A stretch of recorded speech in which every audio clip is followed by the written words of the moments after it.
국경의 사랑과 이별, 추운 날씨마저 차가운 우리 마음과 몸을 더욱 얼어붙게 만들었습니다. 차 안에는 두 쌍의 부부가 있었습니다. 남자들은 여자들을 안고 여자들은 남자들의 품에 안겨 한없이 울었습니다. 임신을 했는지 한 여자는 배가 불룩했습니다. 어머니와 나는 각자 순영이와 순철이를 안고 맨 뒤에 있는 의자에 앉아 있었습니다. 변방대에 높은 간부로 보이는 군복을 입은 남자가 운전대 칸의 운전자와 무어라 중국말로 대화하면서 우리에게 중국 음식인 마화, 밀가루를 반죽해 기름에 튀긴 중국 음식을 주면서 먹으라고 했습니다. 먹고 싶지 않아 가방에 그냥 넣었습니다. 내 마음처럼 꽁꽁 언 흙길을 차는 계속 달렸습니다. 길 옆에 드물게 보이는 중국 사람들이 먼지를 날리며 지나가는 차를 비켜섰습니다. 우리가 어디로 가고 있는지 도무지 알 수가 없었습니다. 이대로 북한으로 가는 건 아닌지. 차는 한참을 쉬지 않고 달렸습니다. 달리던 차가 어느 큰 건물 앞에 서자 문이 열리며 차에서 모두 내리라고 했습니다. 한 쌍의 부부도 있었습니다. 변방대 건물의 마당은 깨끗하게 정돈되어 있었고 눈이 덮인 건물의 정문 밖과는 달리 눈을 찾아볼 수 없었습니다. 하지만 죽음의 계곡처럼 음산한 기운이 감돌았습니다. 온 몸에 전율이 느껴졌습니다. 중국 변방대 군인들은 청사 안에 들어선 부부의 사이를 남녀로 갈라놓았습니다. 부부는 울음을 터뜨렸습니다. 떨어지지 않으려고 손을 잡고 울고불고 하자 곤봉으로 남편을 때리며 억지로 갈라놓았습니다. 나도 모르게 눈물이 났습니다.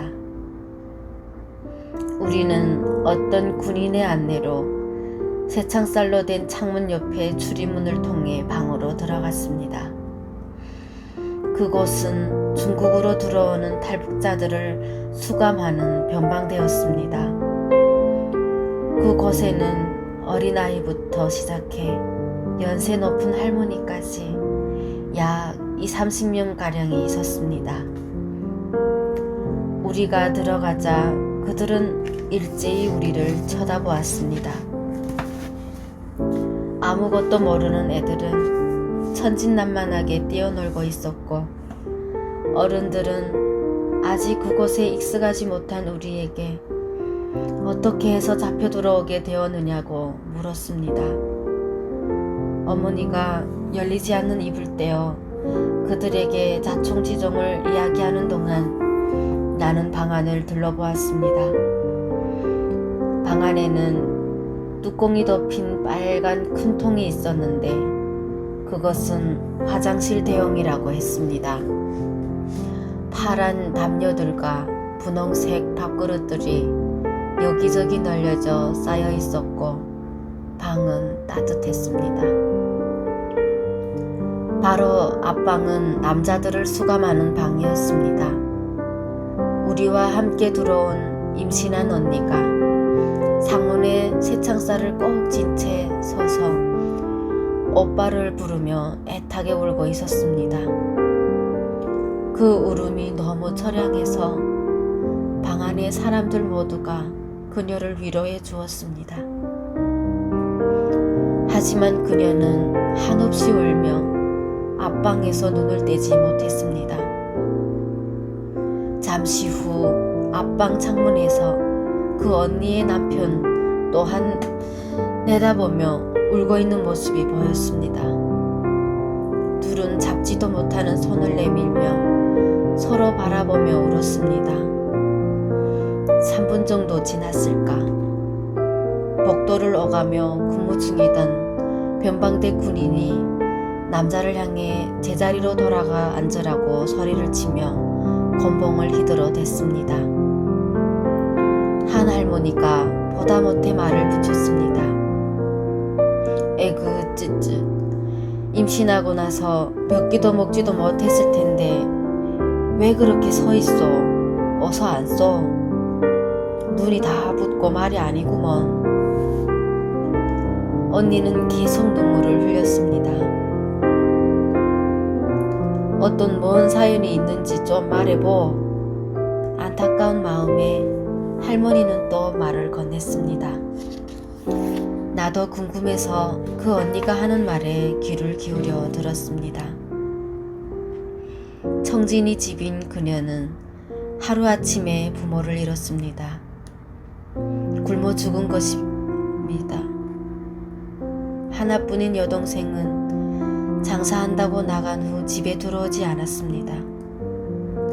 혼자라서 역전에서 사탕 장사를 할 생각이었는데 중국에 간다는 누군가의 말을 듣고 그 길로 따라 나서서 중국에 오게 되었다고 했습니다. 두만강을 건너느라 다 젖은 옷을 말리려고 아무 집이나 문을 두들렸습니다. 여보세요? 계세요? 누구세요? 들어오세요. 물에 흠뻑 젖어 속살의 형체가 그대로 드러나 보이자 그녀는 부끄러웠습니다. 어서 올라오세요.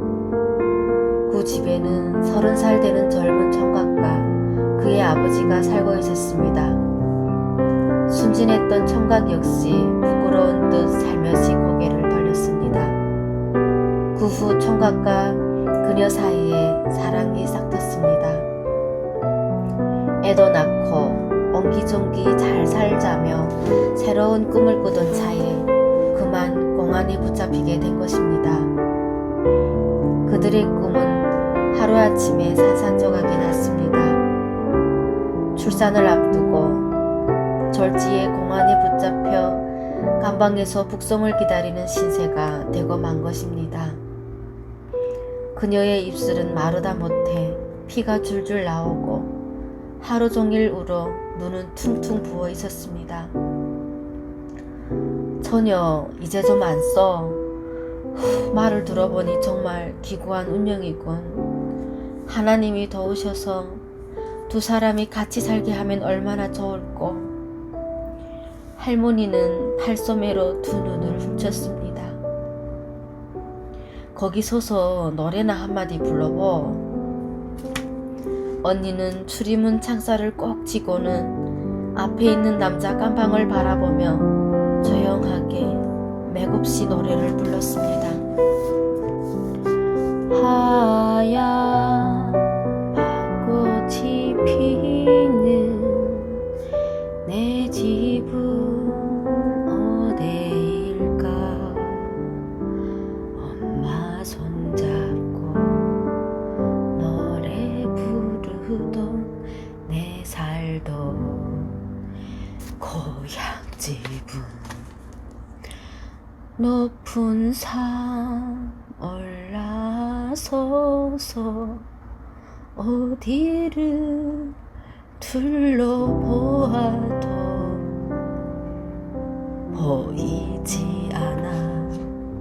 보이지 않아 내 살던 고향집은.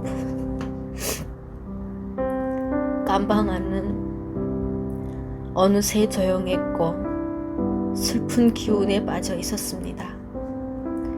한 소절 한 소절 노래를 부르는 언니의 눈에서는 하염없이 눈물이 흘러내렸습니다. 순간 깜방은 눈물바다가 되었습니다. 일주일이 지나자 우리를 다 나오라고 했습니다. 결국 북한에 넘겨질 시간이 된 것이었습니다. 복도에 나가자 북한 여자들과 함께 살던 조선족 남자들도 풀려나오는 모습을 볼 수 있었습니다. 많은 북한 여자와 조선족 남자들이 서로 부여잡고 울었습니다. 임신한 그 언니와 그녀의 남편도 그 속에 있었습니다. 할머니랑 우리 가족이 울면서 차에 오르는 동안 한편에서는 변방대 군인들이 구두를 갈라놓느라 진땀을 빼고 있었습니다.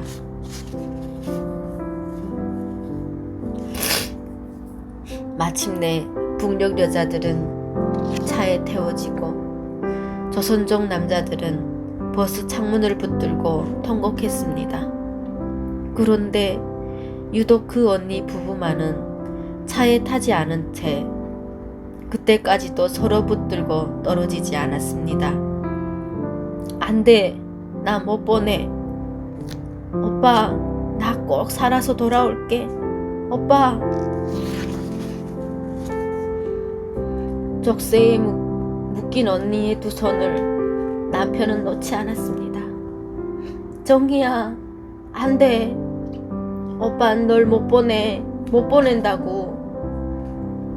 변방대 사람들은 그들을 떼어 놓으려고 파리떼처럼 달라붙었지만 힘이 장수인 그녀의 남편은 언니를 놓지 않았습니다.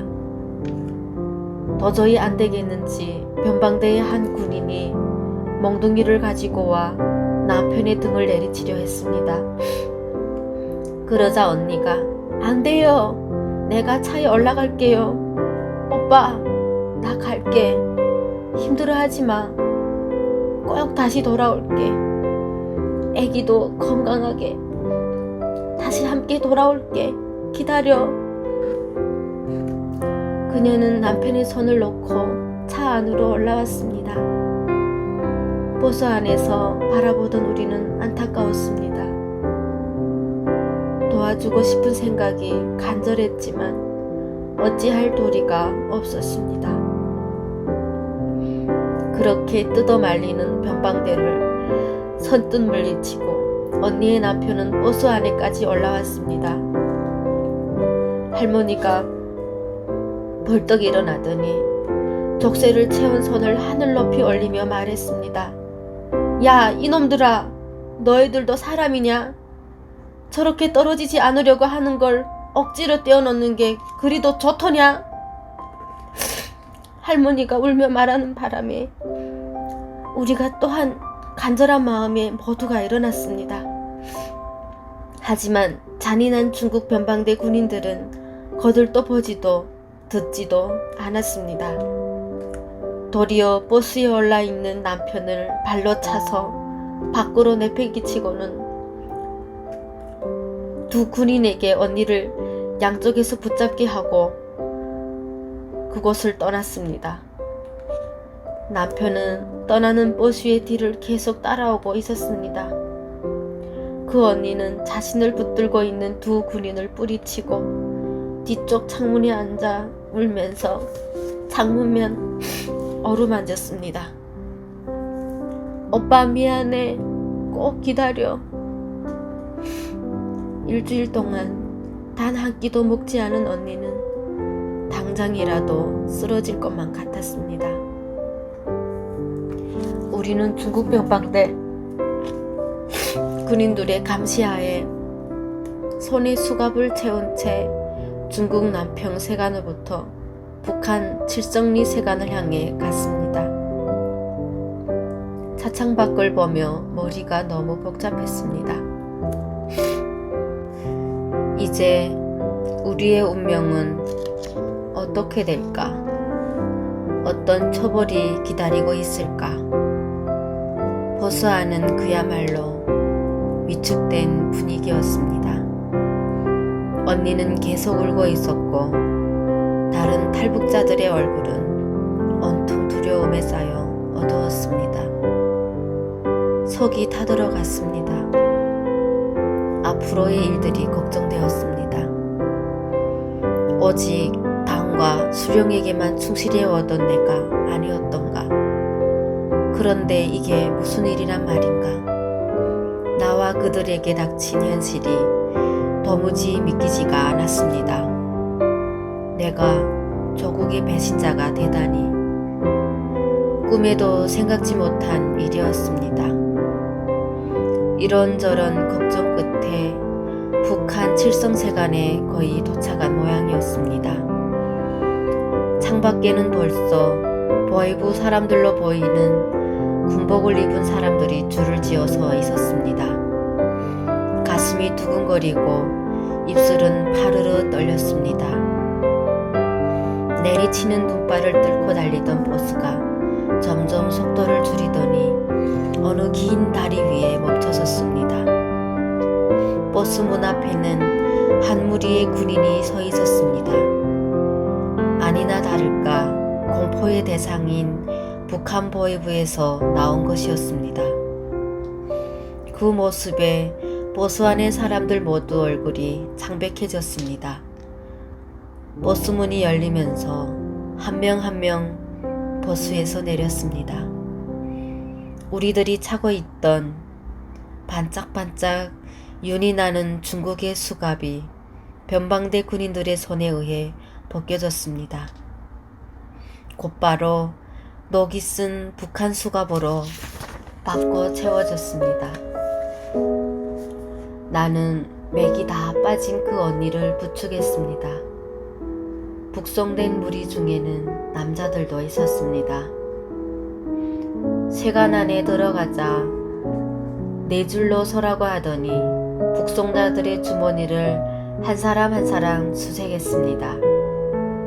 수색이 끝나고도 성에 차지 않았는지 우리에게 단체로 건강펌프 앉았다 일어났다 하는 것을 100번이나 하라고 시켰습니다.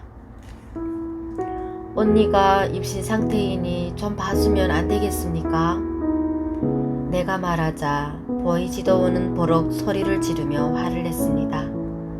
야, 이 개갓나야, 똥떼놈 종자를 베고 와서 무슨 봐달라고 하냐?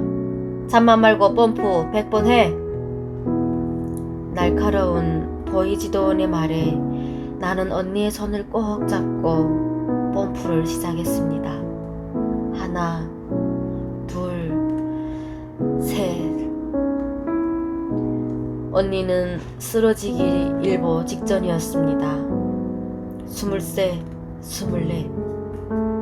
급기야 언니가 정신을 잃었습니다. 함께 버스를 타고 온 아줌마들과 할머니도 달려와 언니에게 정신을 차리라고 했지만 그녀는 끝내 눈을 뜨지 못했습니다. 언니 일어나. 그래야 아저씨 보러 다시 가지. 아저씨가 기다리잖아. 난 울면서 언니를 흔들어 깨웠습니다. 며칠 동안 먹지도 못하고 임신한 몸으로 겨우겨우 버텨오던 언니는 입술도 마르고 두 눈주변이 꺼멓게 되더니 끝내 일어나질 못했습니다. 갑자기 등장한 군용 담가가 언니의 시신을 싣고 어디론가 가버렸습니다. 이게 바로 북한 탈북자들과 조선족들이 감당해야 할 참혹한 국경의 사랑입니다. 수많은 부부가, 가족이 이렇게 중국 변방대에 의해 갈라졌습니다.